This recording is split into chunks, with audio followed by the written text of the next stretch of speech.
What's happening, good people? Welcome to the channel. I'm Wes, aka Mr. Budget Watch, and today I am reviewing this Qimei CWC homage. Now I've got this a while back off AliExpress. Link for that will be in the description. I got it for more expensive, let's just say, than it is now. I think the price has been reduced somewhat. So as always, I'm gonna do all the sizes, specs, and then talk what I like, what I don't like, and all that good stuff. So this one is 42.6 millimeters, and that is just under the crown guard at the 20, and then up at the 50 as well. So that's around 42.6, 45.1 with that small crown. It is 12 millimeters thick. That goes up to 13.9 on this supplied NATO strap, but of course that will change depending on what strap you decide to have it on. So the lug to lug is 47 millimeters, 20 mil lug width, and the crown is actually 5.9 millimeters. So it's not exactly what I'd call the biggest. Sapphire crystal 316L case, which has a sort of bead blasted finish. Apparently 300 meters of water resistance. I can't see that to be quite fair. 87 gram on the supplied NATO. So let's do a dive and take a look at this. No pun intended, of course. Here we have a bezel. It's got a coin edge and it's bead blasted. Little loom pip at the 12 o'clock, and then batons all the way around, marking every minute. And then every 10 minutes you have some numerals. And do you know what? It's actually really nice. It's like a metallic silver, so it pops really nicely off the black insert, which is aluminium. Which is fair at this price point. I would not expect ceramic really, even though it would be nice. It's not a deal breaker. So let's take a listen at that action, and it's actually very, very nice. Good amount of grip on this bezel, tiny bit of wobble, but the action is nice. Good positive clicks, but we do get some shift and a bit of back play. But yeah, very, very nice, really smooth and easy to use, but it's not actually easy to knock. So when it's like set in place, it's quite solid, but even though it does play, but you can't actually, knock it easily. But it does turn easily as well. I think they've really nailed the, the bezel on this one. So moving in again, you can see we have a plain rehaut, so there's nothing on it at all. It's quite minimal and clean. Moving in again, you can see we have a really long minute track with some printed in loom indices. So they are like they're not like a baton shape, but they've got like a little taper to them, so they're a little bit broader towards the rehaut, and then they go a little tiny bit slimmer towards the center of the dial. At the 3 o'clock, you can see we have a bordered date window with a white date disc. Would have been cool if it was color matched, but I honestly don't mind that too much. You can also see we have different indices at the 12, 6 and 9 o'clock. We have a double baton at the 12, and then a really slender but a longer one at the 6 and the 9 o'clock. The dial is a flat black, very, very nice. And we do have obviously that contrasting white printing. At the 12 o'clock, we have the little logo, and then Quartz above the 6. And that is pretty much it. Do you know what? It's quite clean looking dial. There's not a lot going on, and I really like that just because it makes it so legible and easy to read. The handset next, and they are a gladiator style handset, so you get a really broad hand, which is like a sword shape, and then we've got a fence post style, and then the second hand is very slender with a arrow tip, and all of them are loom filled. So all in all for the dial, really simple, really clean, very legible, and you know what, I quite like it. Taking a look at that case next, you can see that really nice bead blasted finish, and we do have a slight little sort of chamfer on these lugs just to give it a little bit of character. You can just see it right there. Really cool, just to give the side a little bit of interest. And this finish is one of my favorite actually on watches like this. It just gives it a really sort of utilitarian and rugged look. You can also see the side of the bezel matches as well. Moving to this side, you can see we have a bead blasted crown, unsigned, Some nice chunky crown guards, keeping that crown safe. And again, we've got that really cool little sort of element on the lugs. So speaking of the lugs, you can see, you know, very, very nice. Love the profile of the case too. Lovely shape to it. So let's just pop this strap off a second and I'll show you the case back.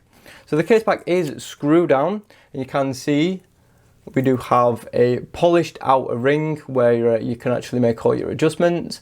And then we've got some text. You can see it's called a Submaster. 300 meters, I think that says. Yeah, 300 meters or 1,000 feet. I probably wouldn't trust that, to be fair. I'm not a fan of the font actually that they used on this one. Not my personal taste. I do quite like the branding and the sort of logo in the center. It's like it's not so much a coat of arms. It's I'm not entirely sure what that would be called. Is it something to do with like the like a military sort of thing? I'm not entirely sure, to be quite honest. And we do have a brushed radial finish to it.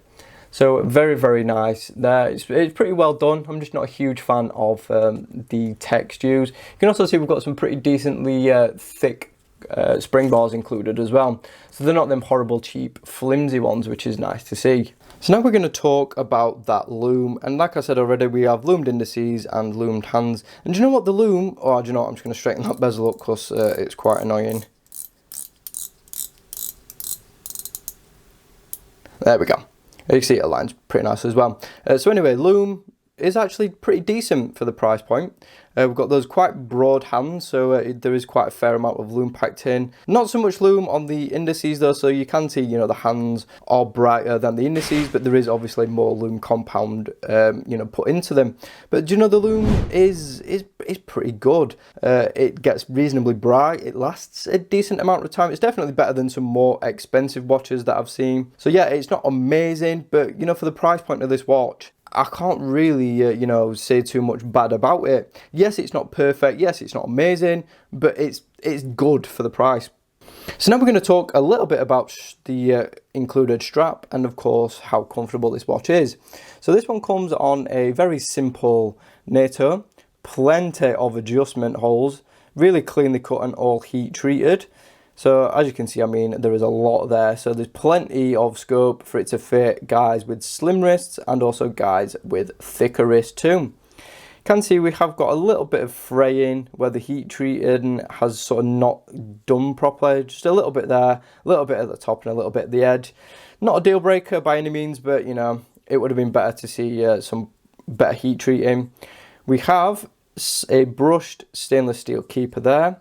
And then we have two fixed stainless steel keepers there, stitched into place and then stitched at that side as well. So they're really nice and secure. And you know what, it feels pretty solid too. Buckle, little bit cookie cutter, brush finish, little bit wobbly. Tang is also a little bit wobbly as well, but you know, it does its job. It's not amazing, but not great either. The fabric quality is, yeah, it's not the best, to be fair. It's got this like ribbed finish. You can see it is fraying in places. But keep in mind though, I have had this watch quite a while. It's not a brand new, like week-old watch. I've had it for, you know, around 7 or 8 months. So it has had some wear. So I think, you know, given that, it's held up reasonably well. But obviously, you know, with a strap, easiest thing to change about a watch. If you don't like it, get a different one. Simple as that. So what I'm going to do now is get it on wrist and talk just about how comfortable this watch is. Right guys, so here it is on my 6-inch wrist, and you know what? I think it wears really nice. We've got those lugs. You can see they just about reach the tip, the sort of edge of my wrist. And I think it has some quite nice wrist presence. Wrist size for this one, I'd say probably about 6.5 and above would suit it a little bit better. But it will technically fit my wrist as well. I think the diameter and everything and the lug length is about bang on. The proportions are really well done. Of course, they can't really take credit for that with it being a CWC watch, but I think, you know, they've done a good job with it. I think, like I said, the proportions are pretty nice. I think it fits pretty well on my wrist. You can see I do have 2 adjustment holes left over, so technically this strap will fit slimmer wrist than myself, probably down to a 5.5-inch wrist. But then again, the lug to lug might be a little bit too big for you there. So, you know, it is a little bit swings and roundabouts. You can see you don't get much downturn to those lugs, and it does sit a little bit high on the NATO strap. But because it's, you know, a reasonably lightweight watch at, you know, just 87 gram, it doesn't really have a sort of top heavy wobbly feeling. And you know, with it only being relatively thick as well, again, it doesn't feel like wobbly and top heavy. If it was an automatic, then it probably would be a little bit top heavy.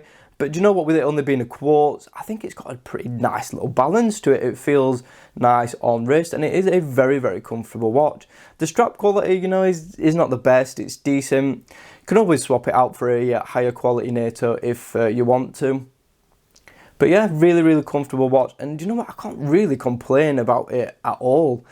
But I do have one complaint about it, and it is quite an annoying one, but I don't think it's a deal breaker, so we'll talk about that now. So my biggest gripe with this watch is this, the crown. Because it's got these really hefty crown guards, you can see access to the crown is a little bit restricted. I mean, and it's very, very tight as well. It is screwed down.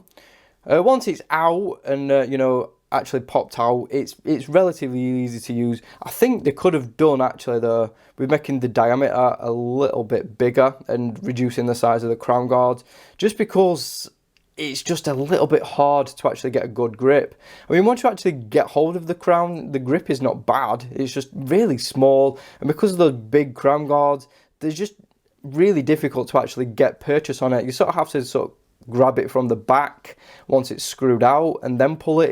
It's not the easiest crown. Luckily, it is just a quartz though, so you only have to adjust it, you know, every now and then. You're not having to adjust it all the time. If this was an automatic, I'd be like, you know what, that is a deal breaker. I can't cope with it. Quartz, I can live with it, because again, you only have to use it every now and then. But you can see one pull out, and I should be able to adjust. Why is it not turning? Ah, there we go. To do the date. You can see it isn't quick set though, so it does take a bit of time to actually adjust the date. Pulling it out again, we do have hacking, and we can give it a little twist. Do you know what, the movement though feels fine. No horrible gritty feedback. The crown, I said, once it's, you know, out, it's relatively easy to use. It's just not easy to engage and get out. But, you know, in use, it's absolutely fine once you've got it past and you can actually get a decent grip on it. Getting it back in as well can be a bit of an issue, so you have to push it back in and then pinch and thingy it, and you can see it just doesn't sort of, it's a nightmare to get it back in. There you go, it's actually seated now, and you just get a little twist and it's locked into place. You can't see it's ticking away again. So yeah, to the actual movement now, it's just a Miyota 2115. Negative to plus 20 seconds per month, 3-year battery life, 0 joules, and it uses an SR626SW battery. And as you've seen, it works fine. It's keeping accurate really well as well. It's actually very, very scarily accurate. I have this, you know, set in sync with my phone, and it's not missed a beat in, you know, near on a year. So really, really impressed there. So yeah, verdict time. So I can't actually remember the current price of it. I'll pop it on screen now. Last time I checked, it was around 45 quid, but that was in the sale. So it might actually have gone back up in price to its regular now. But again, I'll pop the price it is now on screen so you can see. Price I paid for it, I actually paid 60 quid for this. So I don't know whether it's cheaper now. Again, I'll have to check. But I paid 60 quid, and I think it's a very, very fair price for this watch. I mean, it's really solidly made. It's got a good bezel, keeps time accurately, it's really comfortable. Strap isn't amazing, loom isn't amazing, but it's adequate. My only real headache with this watch is getting it to actually work. But of course, with it being a quartz, you only have to do that every month or so. So you're not having to use it all the time. Like I said, if it was an auto, I'd be like, do you know what? No, I'm just going to get rid. But because it's a quartz, it's only an every now and then thing. So if you can get this for under 60 quid, I'd say you onto a winner, because it is a cracking little watch. It's well made, it's comfortable. Yeah, the loom's not amazing, and the strap isn't amazing, like I said, but I think as a whole overall package, for if you can get it, like I said, under 60 quid, it is a fantastic buy, especially if you love this style of watch, which I really do. So yeah guys, that is pretty much it for this one. Hope you enjoyed the review. Thanks for watching. See you soon. Thanks for watching the video. Be sure to subscribe if you haven't already. Like the video if you enjoyed it. Hit that notification bell so you don't miss any uploads. And of course, follow me on social media at Mr. Budget Watch. Thanks again. I'll see you soon.